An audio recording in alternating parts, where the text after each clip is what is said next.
Paul Anastasio here in the interminable series of Western Swing instructional videos.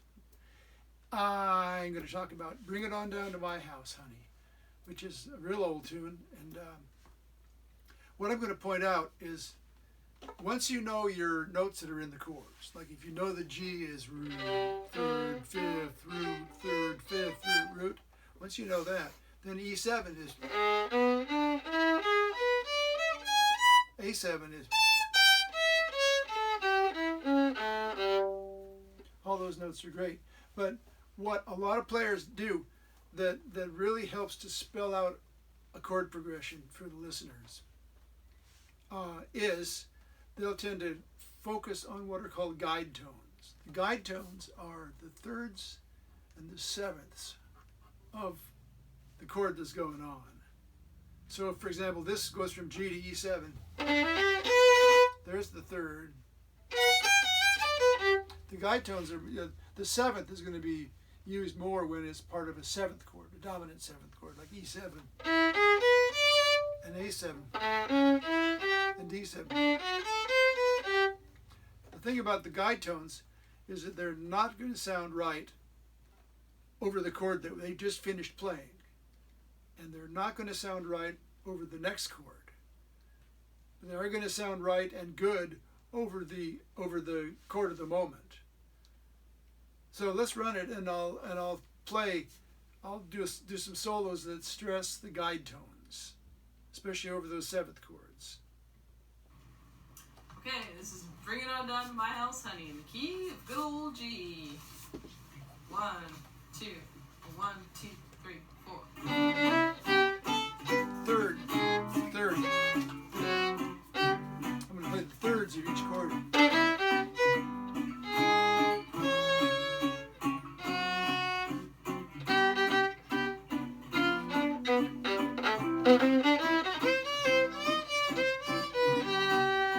Third. I'm going to play the sevenths.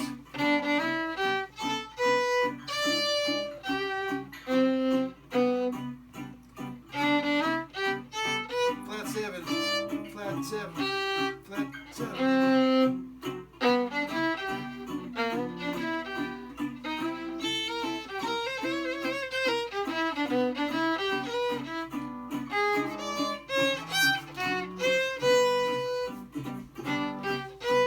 Here's the third. I'll show you a little trick after this guitar part finishes.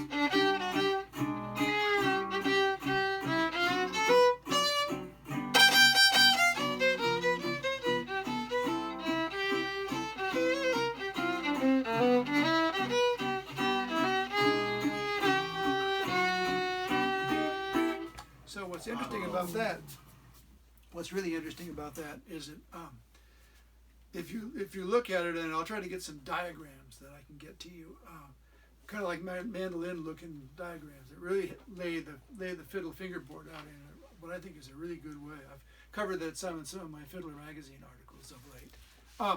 So if we were to want to play our guide tones, which are the thirds and the flat sevenths of these chords, if you were to alternate between playing the third and the flat seven, you would create a descending chromatic line. Third of E, flat seven of A, to third of D. There's another diagonal, does the same thing. That's the flat seven of E7, goes down a half step to the third of A, down another half step to the flat seven of D. We'll play it one more time, and I'm going to play those lines that move.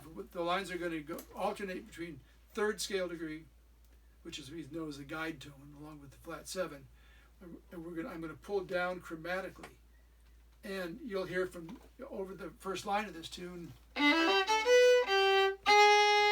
That's the third of E7. Down a half step is the flat seven of A7.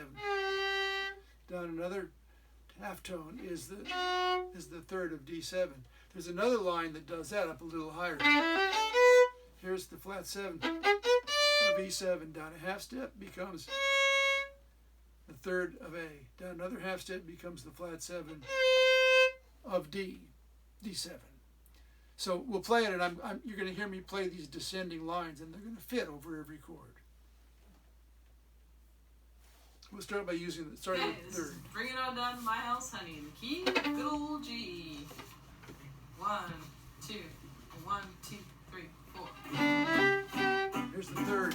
Third, flat 7, and third, and root. Same thing again. Third, flat 7, root third.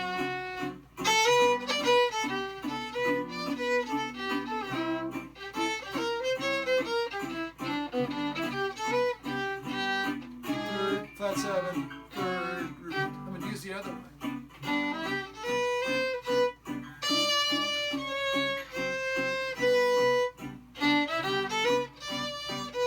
Flat 7, third, flat 7.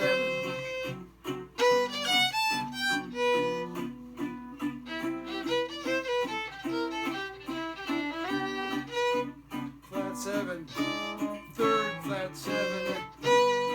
So you've got, here's our third, flat 7, third, third.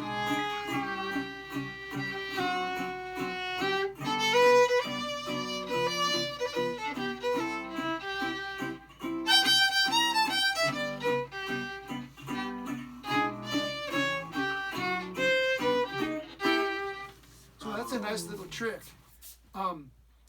It becomes a big diagonal that moves this way as each chord in the circle of fifths goes on. I haven't talked much about the circle of fifths, but anywhere from 40 to 90% of the chord movements you're going to find in most anything you or I are liable to play, whether it's Western swing, trad jazz, bebop, swing, whatever. 40 to 90% of the movements in these types of music are around the circle of fifths. I like to draw my circle of fifths this way. G to C to F to B flat. You see it written the other way sometimes, but I figure a clock goes 12, 1, 2, 3. So I write my circle of fifths clockwise. It's the same information. It's just another way to look at it. But those are so common. A bunch of rags have almost nothing but that. So you want to be able to work over the circle of fifths progression. You can put it in your band in a box, or you can find your own Albany and slip her some shekels, and she can back you up. But the idea is these movements are going to happen an awful lot, and so you want to be able to comfortably go from E7 to A7 to D7 to G7 to C7 to F7, etc. So we can dwell on that a little bit, and we'll see you next video.